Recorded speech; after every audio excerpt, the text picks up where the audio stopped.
प्यारे बच्चों, हिंदी की व्याकरण कक्षा में आपका एक बार फिर से स्वागत है। तो जैसा कि आपको पता है, आज हम अपना छठा पाठ संज्ञा उसको प्रारंभ करने जा रहे हैं। और संज्ञा आपको पता है, नाम को संज्ञा कहते हैं। और परिभाषा हम शुरुआत करेंगे सबसे पहले संज्ञा की परिभाषा से, जो आपने अब तक पढ़ रखा था। परिभाषा में कोई परिवर्तन नहीं है, बल्कि हमने आपको इसके भेद बताए हैं।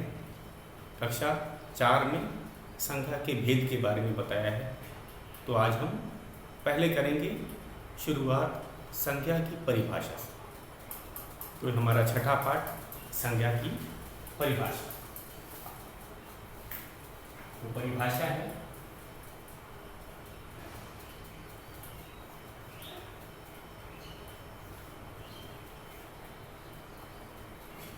किसी व्यक्ति वस्तु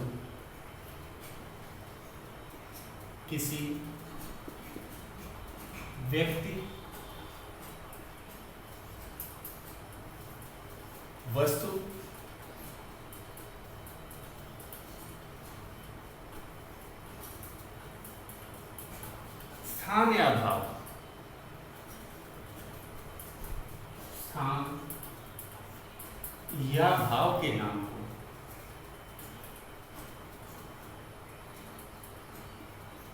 भाव के नाम को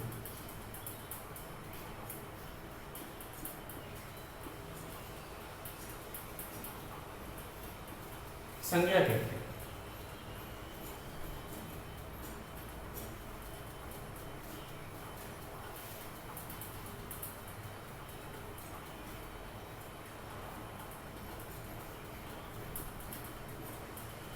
तो परिभाषा है, हम जानते हैं संसार में सब चीज का नाम होता है, हर वस्तु का नाम होता है और नाम को ही संज्ञा कहते हैं।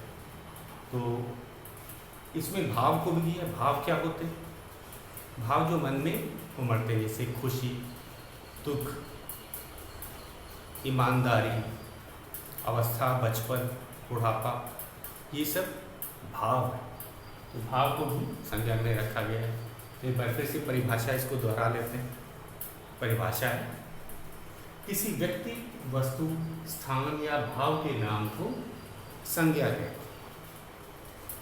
और आज हम चौथी कक्षा में इसके भेद के बारे में आपको बताएंगे कि संज्ञा के 3 भेद होते हैं और उनकी परिभाषा उदाहरण से ही ये हमें पता होनी चाहिए।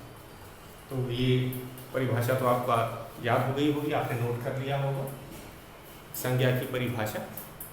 अब हम चलते हैं संज्ञा के भेद पे। भेद मतलब प्रकार। तो लिखते हैं संज्ञा के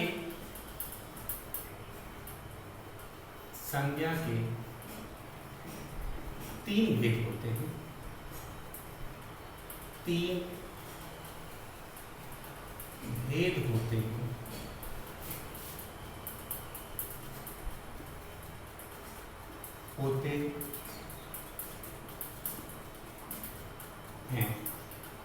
कौन कौन से?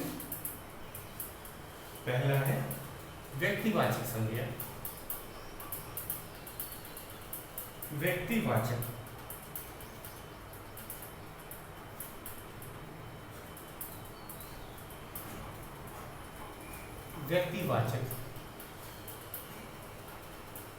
संज्ञा।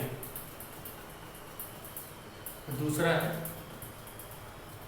जातिवाचक संज्ञा।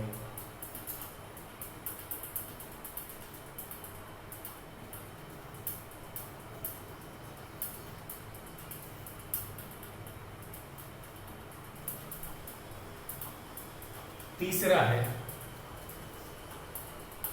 भाववाचक संज्ञा। तो ये थे भेद, इन्हें हमें याद रखना है। भाववाचक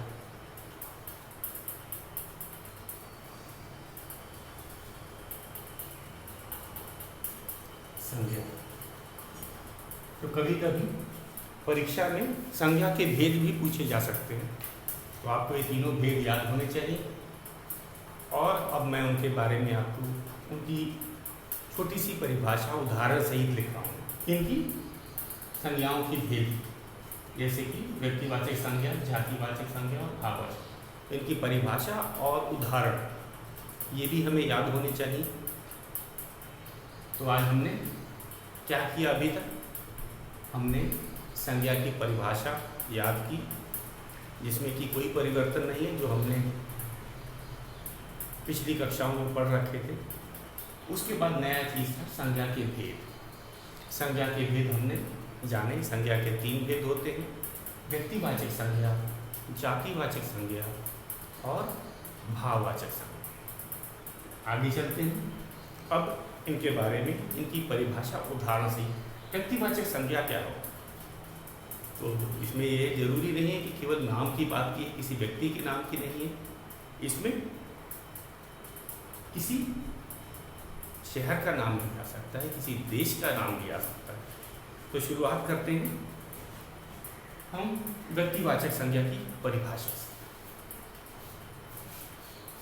तो बच्चे सबसे ज़्यादा गलती कहाँ करते हैं? उनको लगता है कि व्यक्तिवाचक संज्ञा हम बोल रहे हैं तो किसी व्यक्ति के ही नाम की बात कर, ऐसी बात नहीं। तो शुरुआत कर रहे हैं हम लोग संज्ञा का पहला भेद, व्यक्तिवाचक संज्ञा। पहला है भेद व्यक्ति वाचक। व्यक्तिवाचक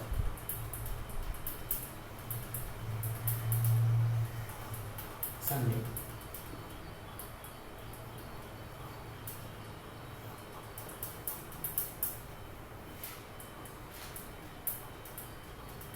परिभाषा बहुत आसान है। किसी विशेष व्यक्ति, विशेष स्थान या विशेष वस्तु के नाम को व्यक्तिवाचक संज्ञा कहते हैं। तो इसमें वस्तु भी आ गया, स्थान भी आ गया और व्यक्ति तो आया ही। तो हम लोग शुरू करते हैं इसकी परिभाषा। किसी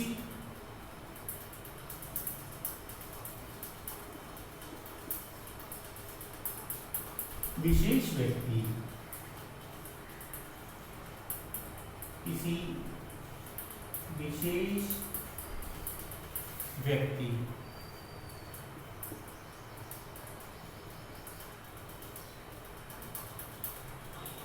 विशेष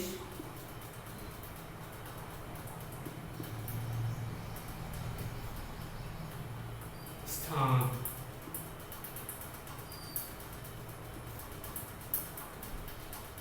या विशेष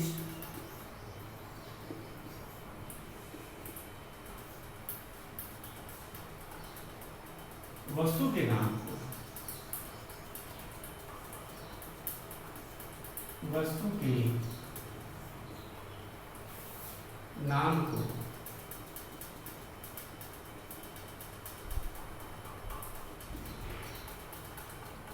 व्यक्तिवाचक संज्ञा कहते हैं। व्यक्तिवाचक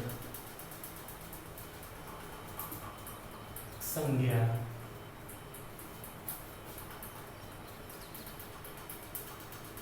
कहते हैं।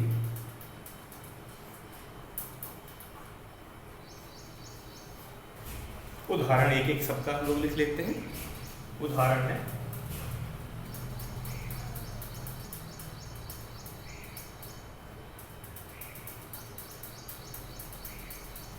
जैसे अगर हम विशेष व्यक्ति की बात करते हैं तो कोई भी हो सकता है, राहुल,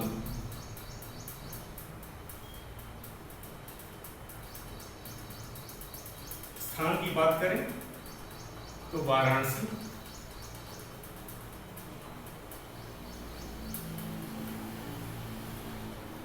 और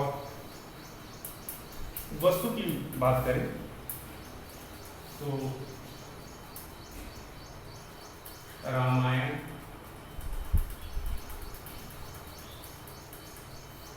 पुराण, गीता, बाइबल, कुछ भी हो सकता है आदि।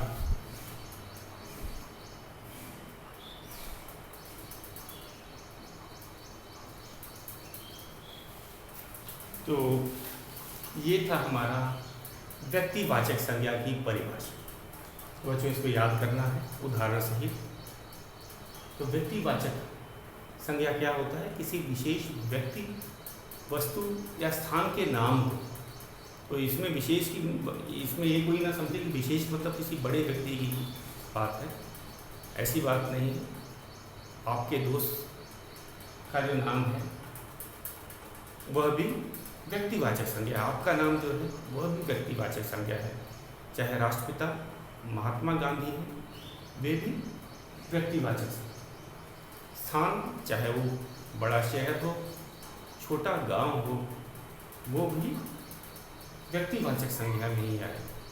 अगर किसी गांव का नाम रामपुर है तो वह भी व्यक्तिवाचक संज्ञा में ही आए। जरूर नहीं कि कोई बहुत बड़ा शहर होना चाहिए, ऐसी बात नहीं है।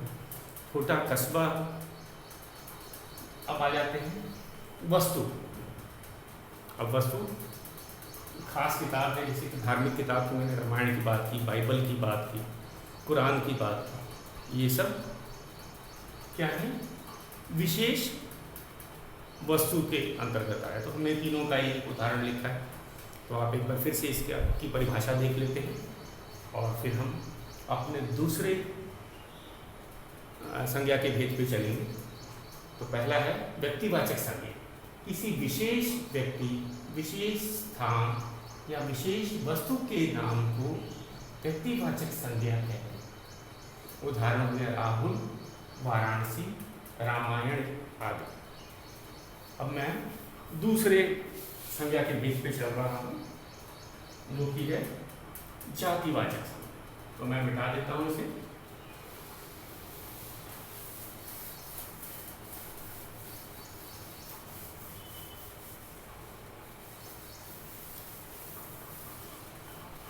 दूसरा है जातिवाचक।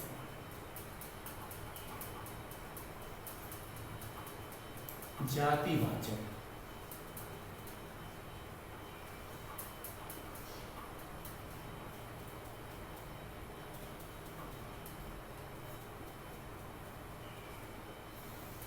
जातिवाचक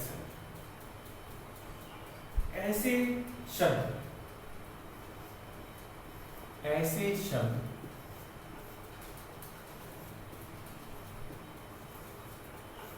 ऐसे शब्द जिनसे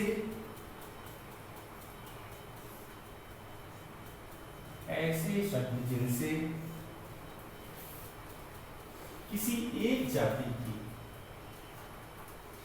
किसी एक जाति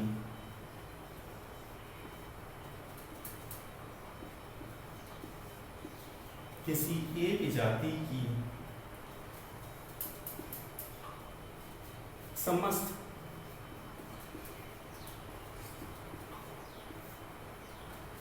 वस्तुओं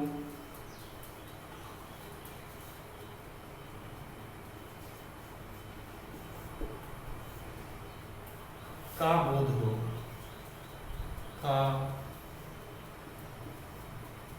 बोध हो, उन्हें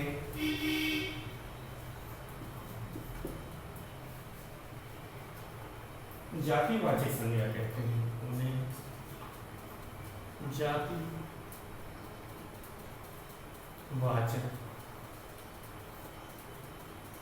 संज्ञा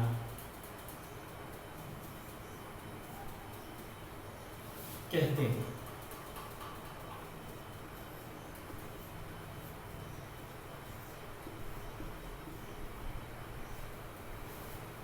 अब इसको पहले जरा समझ लें कि जातिवाचक संज्ञा होता क्या है।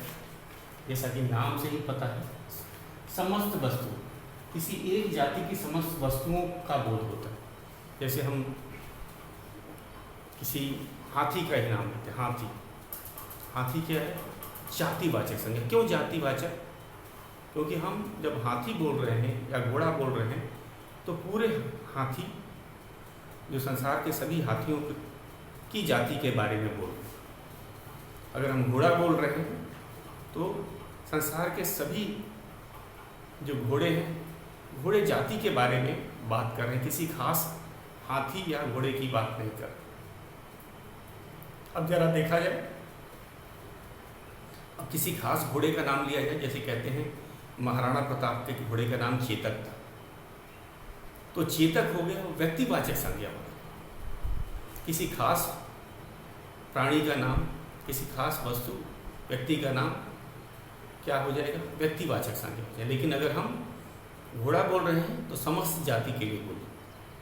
तो ठीक उसी तरह हाथी कहते हैं, इंद्र के हाथी का नाम ऐरावत होता है, तो ऐरावत व्यक्तिवाचक संज्ञा हो जाएगा। अगर हम हाथी बोल रहे हैं तो हाथी जातिवाचक संज्ञा। ये दोनों का भेद आपको अंतर समझ आ गया होगा कि संपूर्ण जाति के लिए अगर हम किसी एक संपूर्ण जाति के ऐसा हम बोध कराता है तो हम उसे जातिवाचक संज्ञा कहते हैं, न कि व्यक्तिवाचक। व्यक्तिवाचक किसी विशेष व्यक्ति, वस्तु या स्थान का बोध कराता है। ये दोनों में अंतर हमें पता होना चाहिए। तो अब इसका उदाहरण पे चलते हैं।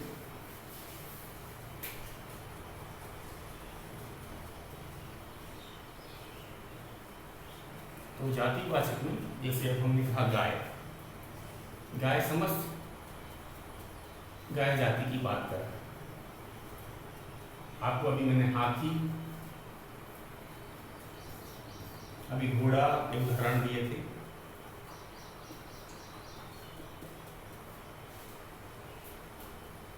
उसके अलावा नदी है जातिवाचक संज्ञा। अगर हम किसी खास नदी की बात बोलेंगे तो वो व्यक्तिवाचक है। अगर गंगा यमुना हम बोल रहे हैं तो गंगा यमुना खास नदियाँ, विशेष नदियाँ हैं, तो वे व्यक्तिवाचक संज्ञा के अंतर्गत आएंगी। अगर हम नदी बोल रहे हैं तो समस्त संसार के सभी नदियों का बोध करा रहा है हमें, तो वो जातिवाचक संज्ञा होगा। ये दोनों में हमें अंतर अब समझ आ गया होगा आपको। तो ये सब उदाहरण है। लड़का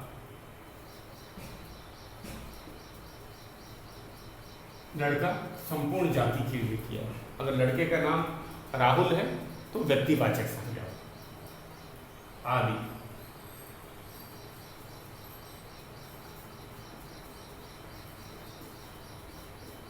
तो ये था हमारा जातिवाचक संज्ञा। ये हमारा संज्ञा का दूसरा भेद था। पहला भेद फिर से एक बार दोहराते हैं। पहला था व्यक्तिवाचक संज्ञा, दूसरा है जातिवाचक संज्ञा, अब तीसरा और अंतिम है भाववाचक संज्ञा।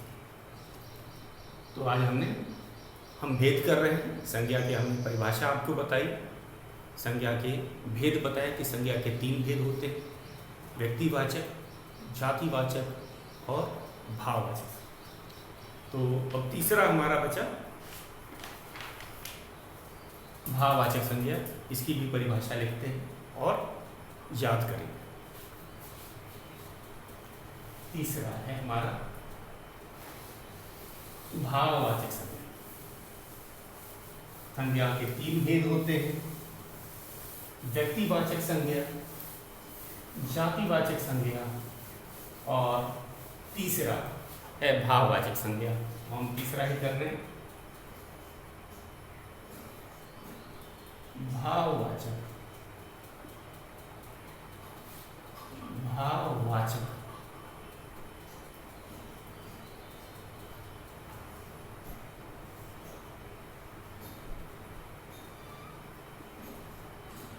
संज्ञा। भाववाचक संज्ञा जो शब्द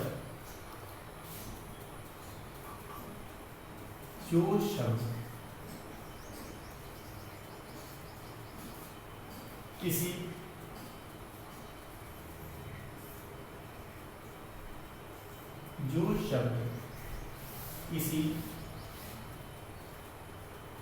गुण, दोष,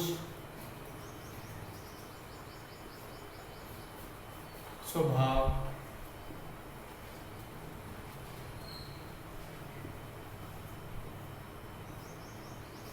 या अवस्था या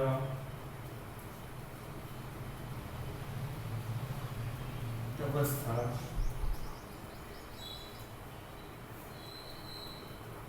को प्रकट करता है, को प्रकट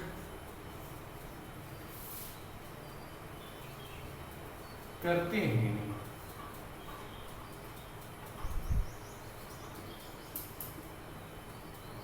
उन्हें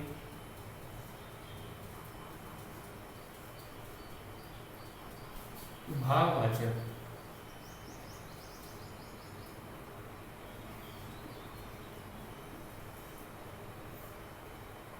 संज्ञा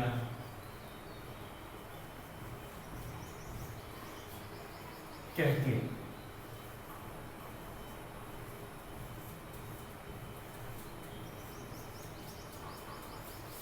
अब इसकी जरा परिभाषा समझ लें। अब इसमें गुण की बात की गई है कि जो शब्द है, जो शब्द गुण, दोष, स्वभाव और अवस्था। अब जैसे गुण में क्या है, गुण में आया अच्छाई, और क्या है, ईमानदारी। दोष जलन, बुराई, कायरता। उसके अवस्था, अवस्था मैंने बताया जैसे कि बचपन, जवानी, बुढ़ापा।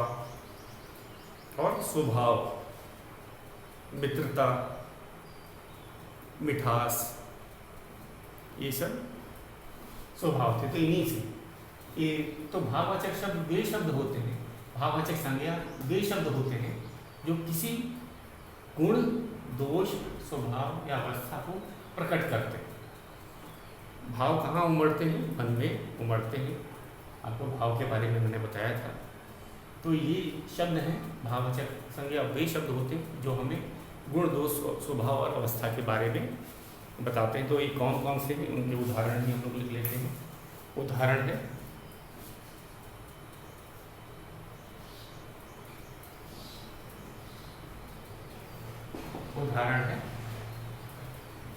मिठास,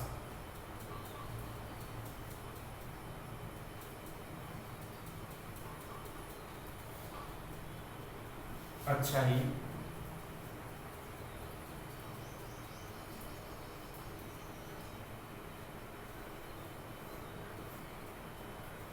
मित्रता,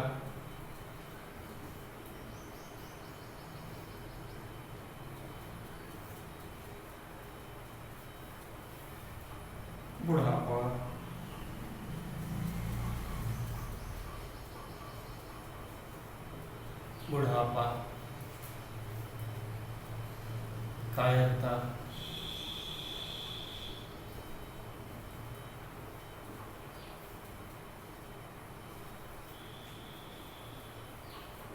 आदि। तो ये थे हमारे, हम कहेंगे भाववाचक संज्ञा के उदाहरण।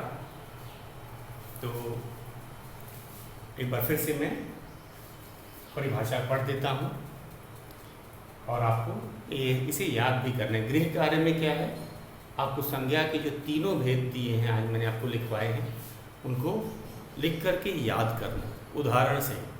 परीक्षा में इनमें से कोई भी पूछा जा सकता है। न केवल संज्ञा की परिभाषा पूछी जा सकती है बल्कि संज्ञा के भेद भी पूछे जा सकते हैं कि संज्ञा के कितने भेद होते हैं। तो आप 3 भेद बताएंगे तो संख्या होगी। उसके बाद कौन कौन से भेद होते हैं ये आपको पता होना चाहिए। और हमने हर भेद के आपको परिभाषा और उदाहरण लिखाए हैं, एक इसको आपको वो भी याद करना है। तो शुरुआत करते हैं अपने तीसरे, जो संज्ञा का तीसरा भेद था, भाववाचक संज्ञा। जो शब्द किसी गुण, दोष, स्वभाव या अवस्था को प्रकट करते हैं उन्हें भाववाचक संज्ञा कहते हैं। उदाहरण है मिठास, अच्छाई, मित्रता, बुढ़ापा, कायरता आदि। तो ये है हमारा छठा पाठ, इसके अभ्यास प्रश्न पढ़ने से पहले एक बार हम इसके अभ्यास प्रश्न करने से पहले एक बार इस पाठ को फिर से दोहरा लेते हैं, क्योंकि इसमें हमने नई चीज़ क्या पढ़ी है। इस पाठ में जो हमने पहले नहीं पढ़ी थी, हमने संज्ञा के भेद जो थे वो पहली बार पढ़े। तीसरी कक्षा तक संज्ञा की परिभाषाएं हमने पढ़ी थी। इस बार न केवल हम भेद जान गए हैं, बल्कि भेद की हमने परिभाषा आपको लिखवाई है और उदाहरण भी लिखवाया है, तो इसे याद करना बहुत ज़रूरी है। तो शुरुआत हम सबसे पहले संज्ञा की परिभाषा से करते हैं। संज्ञा की परिभाषा आपके लिए नई नहीं है, आप इसे पहले भी पढ़ चुके हैं और उसमें कोई भी बदलाव नहीं आया। तो किसी व्यक्ति, वस्तु, स्थान या भाव के नाम को संज्ञा कहते हैं। संज्ञा की परिभाषा किसी व्यक्ति, वस्तु, स्थान या भाव के नाम को संज्ञा कहते हैं। अब आ जाते हैं संज्ञा के भेद पे। संज्ञा के 3 भेद होते हैं। कौन कौन से? पहला है व्यक्तिवाचक संज्ञा, दूसरा है जातिवाचक संज्ञा और तीसरा है भाववाचक संज्ञा। इन सब की हमने आपको परिभाषा लिखवाई है और उदाहरण भी लिखवाए हैं। तो शुरू करते हैं एक करके। सबसे पहला संज्ञा का भेद हमने आपको बताया था व्यक्तिवाचक संज्ञा। तो व्यक्तिवाचक संज्ञा क्या है? किसी विशेष व्यक्ति, विशेष स्थान या विशेष वस्तु के नाम को संज्ञा कहते हैं। याद रखिए, संज्ञा नाम ही होते हैं, तो चाहे वो विशेष व्यक्ति का हो, विशेष वस्तु का हो या विशेष स्थान का हो, वे सब व्यक्तिवाचक संज्ञा में ही आएंगे। उदाहरण के तौर पे मैंने आपको बताया था, आपका मित्र राहुल हो सकता है, आपकी सहेली सुनीता हो सकती है, आपका शहर वाराणसी हो सकता है, नदी में गंगा यमुना हो सकती है, पर्वत में एवरेस्ट हो सकता है। ये सब सभी व्यक्तिवाचक संज्ञा के उदाहरण। दूसरा था हमारा जो संज्ञा का दूसरा भेद है, वो है जातिवाचक संज्ञा। जैसा कि नाम से ही पता चलता है, संपूर्ण जाति का बोध करा है। ये शब्द जो होता है, ऐसे शब्द जिनसे किसी एक संपूर्ण जाति का बोध होता है। जैसे चिड़िया, अब इसमें सभी चिड़ियों के लिए हमने चिड़िया शब्द किया, संपूर्ण चिड़िया जाति के लिए किया। अगर हम लड़का बोलते हैं तो संसार के सभी लड़कों के लिए हम बात कर रहे हैं, संपूर्ण लड़का जाति। तो ये अंतर हमें पता होना चाहिए कि जब हम जातिवाचक संज्ञा में लड़का कह रहे हैं तो सभी लड़के, अगर लड़की कह रहे हैं तो सभी लड़कियां उसमें शामिल हों। अब इसमें गलती बच्चे कहाँ करते हैं? जातिवाचक और व्यक्तिवाचक में गड़बड़ हो जाता है। अगर हम किसी खास लड़के का नाम ले रहे हैं, जैसे आपका दोस्त राहुल है, तो व्यक्तिवाचक संज्ञा। आपकी सहेली सुनीता है तो व्यक्तिवाचक संज्ञा। नहीं तो अगर हम लड़का कह रहे हैं तो वो जातिवाचक संज्ञा ही कहलाएगा। अब ठीक इसी तरह हमारा जो तीसरा भेद मैंने आपको बताया, भाववाचक संज्ञा। जो शब्द किसी गुण, दोष, स्वभाव या अवस्था को प्रकट करते हैं, उन्हें हम भाववाचक संज्ञा। तो ये शब्द किस तरह के हैं? जैसे कि खुशी, ये क्या है? ये मन का भाव। दुख, दोष में आ गया कायरता, स्वभाव में अच्छाई, अवस्था में बचपन। ये सब क्या है? ये जो शब्द हैं, ये संज्ञा शब्द जो हैं, ये गुण, दोष, स्वभाव, अवस्था का को प्रकट करते हैं। प्रकट करना मतलब बताना। तो उदाहरण में है मिठास, अच्छाई, मित्रता, बुढ़ापा, कायरता आदि। तो बच्चों, आज के लिए इतना ही। कल हम इस पाठ के, अपने छठे पाठ के अभ्यास प्रश्न करेंगे। तो आपको इन्हें याद करना है। आज का गृह कार्य है कि संज्ञा की परिभाषा, संज्ञा के भेद, तीनों भेदों की परिभाषा उदाहरण सहित आपको याद करनी है। आज के लिए बस इतना ही।